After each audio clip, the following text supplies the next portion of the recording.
Hello everyone, north side 2021 का जो paper है उसको हम सॉल्व कर रहे हैं। 60 क्वेश्चन हमने सॉल्व कर लिए हैं। अभी नेक्स्ट 61 से सॉल्व करते हैं। 61 भी किया है, 62 से देखते हैं। ये जो कि नॉर्थ साइड 8 के लिए बहुत इंपॉर्टेंट होने वाले हैं।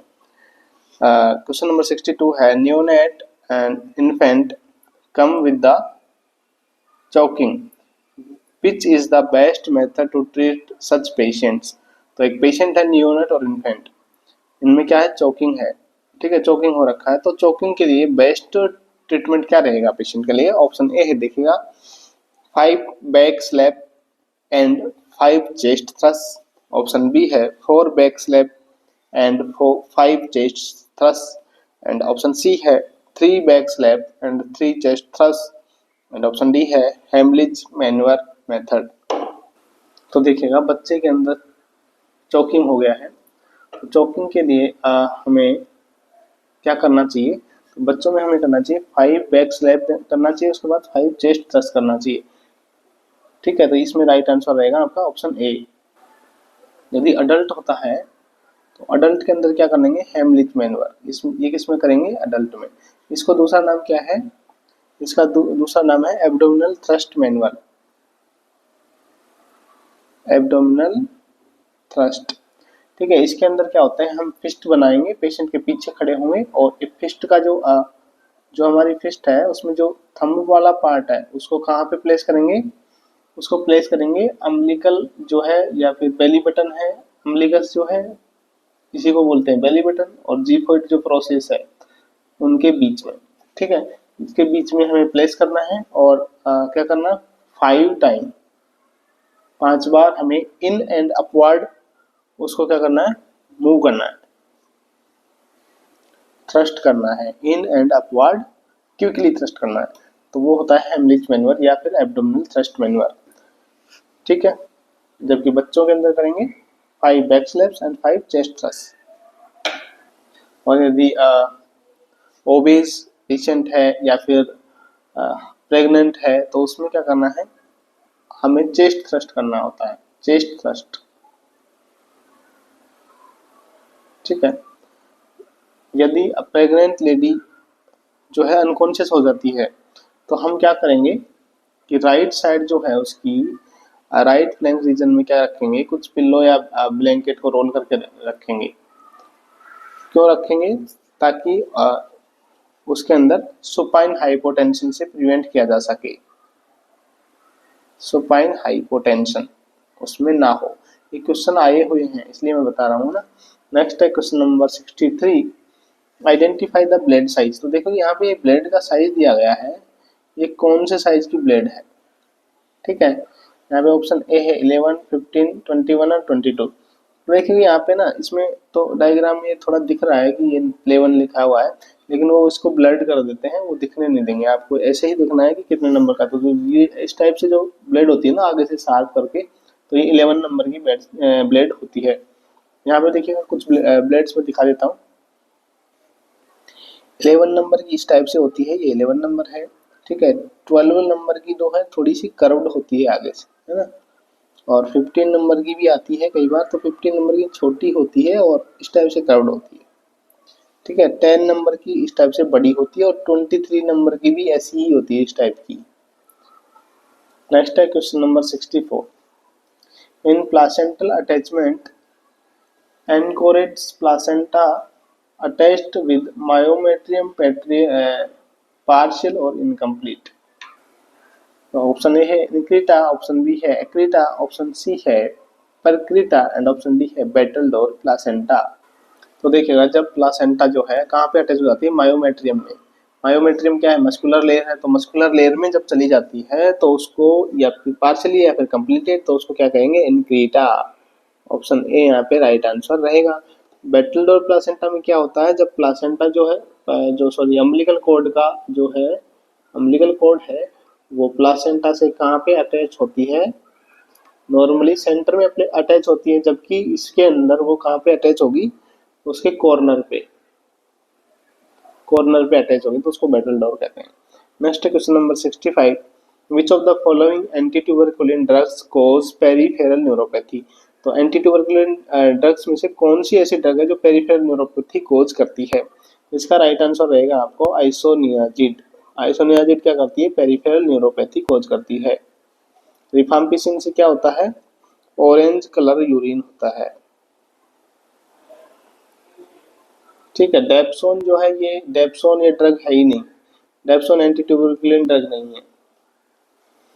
नेक्स्ट है question number 66। For long term use of the which of the following drug is frequent serum drug level monitoring is required? Option A है एमिट्रिप्टिलिन, ऑप्शन बी है हेलोपेरिडोल, ऑप्शन सी है लिथियम एंड ऑप्शन डी है लोराज़ेपाम। तो कौन सी drug यदि patient long term से ले रहा है तो उसमें सीरम ड्रग लेवल का मॉनिटरिंग हमें करना चाहिए। तो इसमें राइट आंसर रहेगा आपका ऑप्शन सी। इसका देखिएगा थेराप्यूटिक लेवल कितना होता है इसका? 0.6 to 1.2 milliequivalent per litre.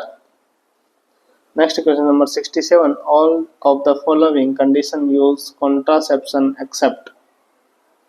तो कौन सी कंडीशंस में हम कॉन्ट्रासेप्शन यूज नहीं कर सकते? ऑप्शन ए है mother with antihypertensive, option B है लैक्टेटिंग मदर, ऑप्शन सी है unexplained vaginal bleeding, option D है न्यूली मैरिड। तो न्यूली मैरिड कपल भी क्या यूज कर सकते हैं? कॉन्ट्रासेप्शन यूज कर सकते हैं। लैक्टेटिंग मदर में भी यूज करना चाहिए, है ना। Mother with the anti hypertensive भी कर सकती है। और अनएक्सपेक्टेड यदि वेजाइनल ब्लीडिंग है तो उसमें कॉन्ट्रासेप्शन यूज नहीं करना है, उसमें देखना है कि कैसे ब्लीडिंग हो रही है। ठीक है, तो इसका राइट आंसर रहेगा option C. Next question number 68। Child diagnosed with the moderate dehydration is treat with. तो मॉडरेट डिहाइड्रेशन बच्चे में हो रहा है तो किससे ट्रीट किया जाएगा? ऑप्शन ए है 5% डेक्सट्रोज से, ऑप्शन बी है 10% डेक्सट्रोज से, 25 डेक्सट्रोज से या फिर नॉर्मल सेलाइन से। तो इसका राइट आंसर क्या रहेगा आपका? NS नॉर्मल सेलाइन से। नेक्स्ट है question number 69। Patient is in emergency department, total burn 64%, but the genital area cover the total body surface area. तो देखेगा जेनिटल एरिया कितना percent total body surface area cover करता है burn में? तो जो रूल ऑफ 9 है उसके अकॉर्डिंग 1% कवर करता है। कितना परसेंट करता है? 1% कवर करता है। नेक्स्ट है question number 70। Best method to assess the malnutrition in adult. Adult के अंदर माल न्यूट्रिशन असेसमेंट का बेस्ट मेथड क्या है? देखिएगा हीमोग्लोबिन लेवल, ऑप्शन बी है स्किन फोल्ड, ऑप्शन सी है mid upper arm circumference and option D है chest circumference. तो इसका राइट आंसर रहेगा मिड अपर आर्म सरकमफ्रेंस। किसी एक बुक में इसका आंसर स्किन फोल्ड भी दिया हुआ है, तो देखिएगा आप इसका आंसर क्या मानोगे? तो मैंने इसका आंसर जो है चेक करके देखा है तो ये आया है मेरे हिसाब से मिड अपर आर्म सरकमफ्रेंस। आप इसको कमेंट में बताइएगा। नेक्स्ट है question number 71। Which is not the true features of the pre-eclampsia. Pre-eclampsia का कौन सा ट्रू फीचर्स नहीं है? ऑप्शन ए है पॉलीयूरिया, ऑप्शन बी है प्रोटीनयूरिया, ऑप्शन सी है एडिमा, ऑप्शन डी है इंक्रीज सिस्टोलिक ब्लड प्रेशर। तो इसमें देखिएगा क्या इंक्लूड नहीं होता है? पॉलीयूरिया नहीं होता है। ठीक है, बाकी प्रोटीनयूरिया होता है, एडिमा भी हो जाता है प्रोटीनयूरिया की वजह से, और सिस्टोलिक बीपी तो बढ़ता ही है। तो ऑप्शन ए राइट आंसर रहेगा। नेक्स्ट है question number 72। Renal failure symptoms not common in renal failure. तो रीनल फेलियर के जो सिम्टम्स हैं वो कौन सा इनमें से कॉमन नहीं है? Not common. Hyperkalaemia, urine output, option C hyponatraemia, option D है हाइपोकैलेमिया। तो देखिएगा रीनल फेलियर के अंदर जो कॉमन सिम्टम नहीं है वो क्या है? हाइपोकैलेमिया कॉमन सिम्टम नहीं है, बाकी ये सब है। नेक्स्ट क्वेश्चन है 73। Correct method of potassium administration except. तो कौन सा करेक्ट मेथड नहीं है पोटेशियम एडमिनिस्ट्रेशन का? तो आईवी बोलस देना चाहिए, ऑप्शन बी है dilute with CNS, dilute with NS, and option C है ये CNS नहीं है DNS है ना, dilute with DNS। Option C है slow infusion, slow infusion, option D है विद ऑरेंज जूस। तो देखिएगा ऐसा कोई जरूरी नहीं है ऑरेंज जूस के साथ देना, बट दे सकते हैं, इससे भी कोई दिक्कत नहीं है, लेकिन कौन सा नहीं यूज करना चाहिए, तो बोलस यूज नहीं करना चाहिए ना, आईवी बोलस यूज नहीं करना चाहिए, तो ये गलत है यहाँ पे, और राइट आंसर आपका ये रहेगा। नेक्स्ट है question number 74। A nurse caring for the patient is asked to drain and measure the Jackson Pratt drain. How often should a Jackson Pratt drain be emptied? तो कितने टाइम बाद उसको खाली करना चाहिए? ऑप्शन ए है every 4 to 6 hour the first few days until the amount decrease. Option B है every 8 to 10 hours the first few days until the amount decrease. Option C है every 12 hours the first few days until the amount decrease and when order are placed to drain tubing. तो इसमें right answer रहेगा वो आपका option A रहेगा, every 4 to 6 hourly में हमें उसको खाली करना चाहिए, है ना, फर्स्ट फ्यू डेज तक, जब तक अमाउंट उसका डिक्रीज ना होता होए सिक्वेशंस का।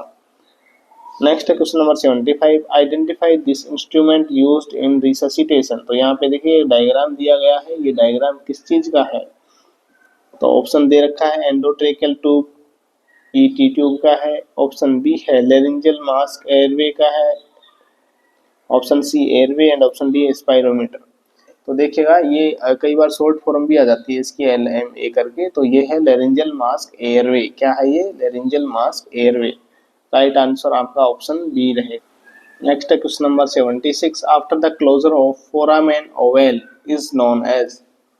फोरामेन ओवल जब क्लोज हो जाता है तो उसके बाद क्या कहते हैं उसको? ऑप्शन ए है ligamentum arteriosum, option B ligamentum venosum, option C fossa ovalis and option D है ब्रेगमा।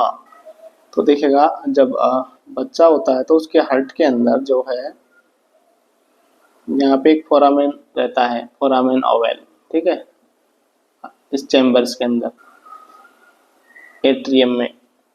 तो ये फोरामेन ओवल आफ्टर बर्थ ये बंद हो जाता है, तो इसको क्या इसका जो रिमेनिंग बचता है बंद होने के बाद इसको क्या बोलते हैं? तो फोसा ओवेलिस बोलते हैं। क्या है इसका राइट आंसर? Option C.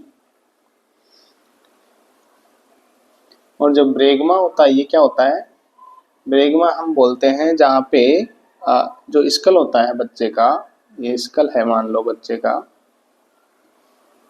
तो इसमें ये कोरोनल सूचर है, आगे फ्रंट है, ये ना फ्रंट है, यहाँ पे कोरोनल सूचर है और ये सेजाइटल सूचर है। तो यहाँ जो स्पेस होता है, ये जो पॉइंट होता है, इसको हम बोलते हैं ब्रेगमा। इसको क्या बोलते हैं? ब्रेगमा बोलते हैं। यहाँ पे ये एंटीरियर फोंटानेल भी होता है, एंटीरियर फोंटानेल, ठीक है, इसको भी ब्रेगमा बोलते हैं। नेक्स्ट है question number 77। Which drug is used to treat patent ductus arteriosus. तो पेटेंट डक्टस आर्टरियोसस को कौन सी ड्रग से ट्रीट किया जाता है? ऑप्शन ए है ऑक्सासेप्रोल, ऑप्शन बी है मॉर्फिन, ऑप्शन सी है डोपामिन, ऑप्शन डी है इंडोमेथासिन। तो इसका राइट आंसर क्या रहेगा आपका? Indomethacin, option D. इंडोमेथासिन किस लिए यूज किया जाता है? पेटेंट डक्टस आर्टरियोसस को ट्रीट करने के लिए। नेक्स्ट है question number 78। Cannula size used in new born baby. तो न्यू बोर्न बेबी के अंदर कौन से साइज का कैनुला यूज करते हैं जिसका गोज क्या हो? छोटा हो, ठीक है, गोज कम हो जिसका। तो कम गोज का मतलब है ये जो नंबर ये बड़े हुए मिलेंगे ना, तो 24 गोज। 24 गोज का मतलब है इसका गोज साइज क्या रहेगा? नैरो रहेगा, छोटा रहेगा ना, ऑप्शन ए यहाँ पे राइट रहेगा। नेक्स्ट है question number 79। Neonatal reflex elicited by touching the cheek of the baby. तो बेबी के चिक को टच करने से कौन सा रिफ्लेक्स इलिसिटेड होता है? ऑप्शन ए है मोरो रिफ्लेक्स, ऑप्शन बी है रूटीन रिफ्लेक्स, ऑप्शन सी है startle reflex and option D है सकिंग रिफ्लेक्स। तो इसमें राइट आंसर क्या रहेगा आपका? Option B. नेक्स्ट है question number 80। When does the anterior fontanelle close in the child. तो एंटीरियर फोंटानेल जो है वो कब बंद होता है बच्चे में? ऑप्शन ए है 6 to 8 वीक पे, ऑप्शन बी है 6 to 8 मंथ पे, ऑप्शन सी है 12 to 18 मंथ पे एंड ऑप्शन डी है 12 to 18 वीक पे। तो इसका राइट आंसर क्या रहेगा आपका? 12 to 18 मंथ। यानी कि जो पोस्टीरियर फोंटानेल होता है वो तो होता है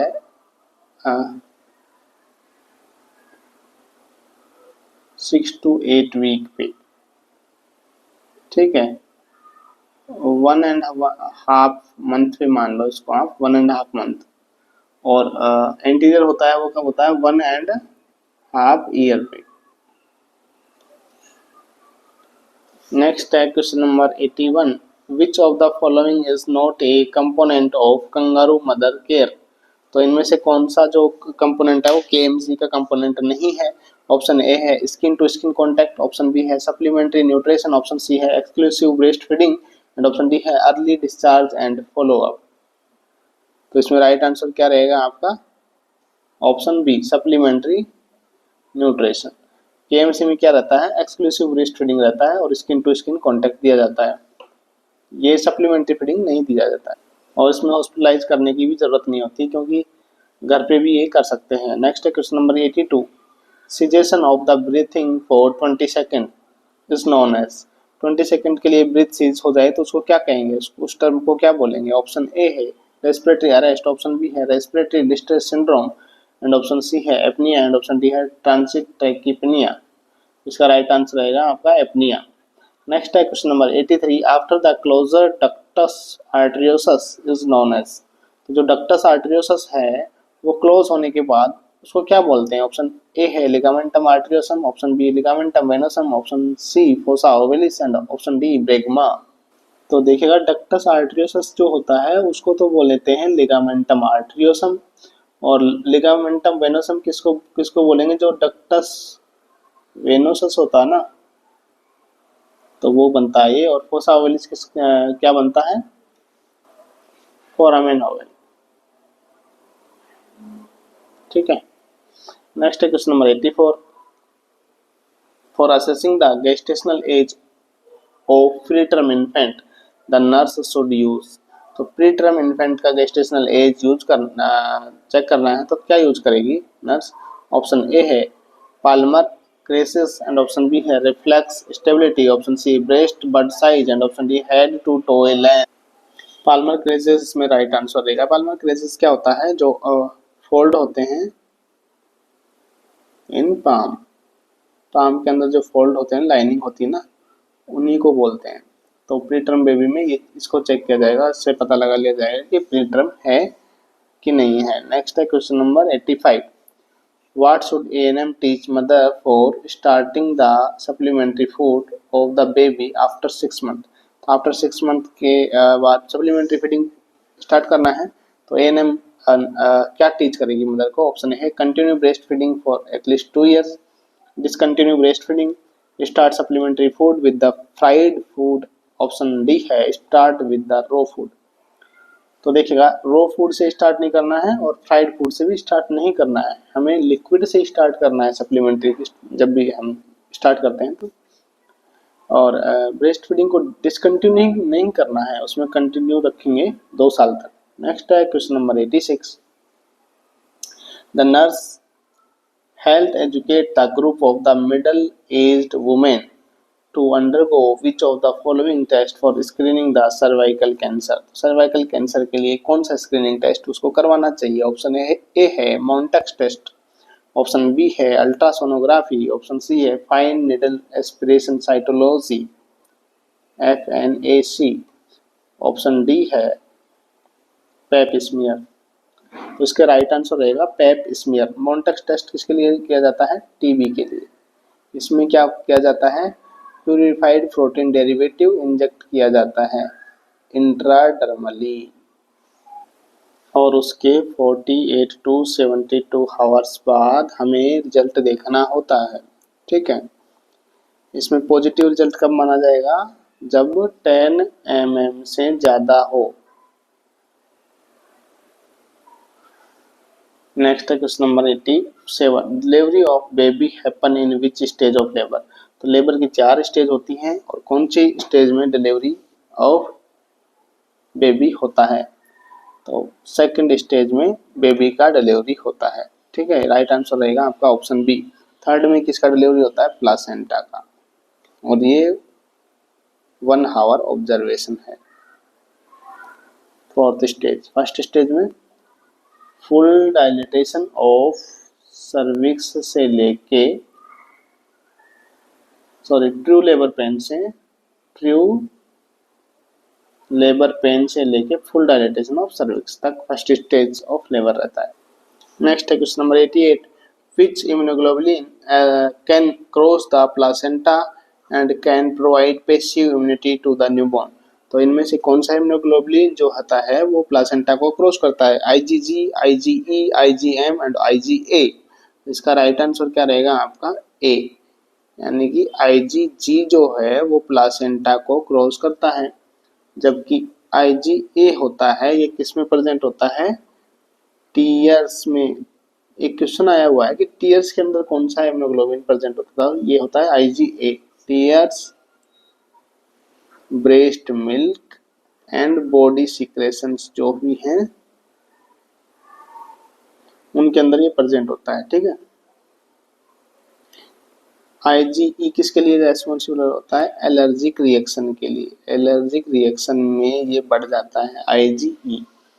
और आईजीएम जो क्या होता है? ये सबसे बड़ा लार्जेस्ट इम्यूनोग्लोबुलिन है ये। नेक्स्ट है question number 89, Bishop score includes all the except. तो बिशप स्कोर में कौन कौन सी चीजें इंक्लूड हैं किसी एक को छोड़ के, यानी कौन सी चीज इंक्लूड नहीं है? ऑप्शन ए है cervical dilatation, option B station of the foetal head, option C है consistency of the cervix and option D है फीटल हार्ट रेट। तो देखिएगा बिशप स्कोर का कई क्वेश्चन आता है। बिशप स्कोर किस लिए यूज किया जाता है? पहला क्वेश्चन तो किस लिए यूज किया जाता है? Cervical readiness for labour. Cervical readiness for labour, उसको चेक करने के लिए किया जाता है कि लेबर के लिए रेडी है कि नहीं सर्विक्स। तो ये किस में हेल्प करवाता है कि सक्सेसफुल वेजाइनल डिलीवरी हो सकती है कि नहीं हो सकती, तो उसको समझने के लिए ये हेल्प करवाता है। इसके अंदर कंपोनेंट क्या क्या होते हैं? देखो, पोजीशन होती है, ठीक है, कंसिस्टेंसी होती है, इसके अलावा इफेसमेंट होता है, डायलेशन होता है एंड स्टेशन होता है। 1 2 3 4 और ये 5, ये 5 इसके कंपोनेंट होते हैं। इनमें से क्या नहीं होता है? फीटल हार्ट रेट नहीं होता है। तो राइट आंसर यहाँ पे क्या रहेगा आपका? ऑप्शन डी रहेगा। नेक्स्ट है क्राउनिंग इज डिफाइंड एज। तो क्राउनिंग किसको बोलते हैं उसकी डेफिनेशन पूछिए, देखिएगा। ऑप्शन ए है when the maximum diameter of the head stretch the vulval outlet without any recession of the head even after the contraction is over. Next option B है when fetal head and shoulder are visible at the pelvis floor. And option C है when the head is delivered. And option D है torsion of the neck. तो ये नहीं है, बिल्कुल ए यहाँ पे राइट आंसर है। जब जो है मैक्सिमम डायमीटर है ना हेड का, वो स्ट्रेच करेगा वल्वल आउटलेट को, तो उसी चीज को हम क्या बोलते हैं? क्राउनिंग कहते हैं। जब हेड दिखने लगता है ना वेजाइना से, जो मैक्सिमम उसका डायमीटर है हेड का वो उसमें आ जाता है, तो उसको क्राउनिंग कहते हैं। नेक्स्ट है question 91, structural and functional unit between developing embryo and maternal body is. Option A है placenta, option B fallopian tube, option C Eustachian tube and option D है वर्स डिफरेंस। तो यहाँ पे जो राइट आंसर रहेगा वो क्या रहेगा आपका? A, placenta. नेक्स्ट है question number 92, umbilical cord is protected by.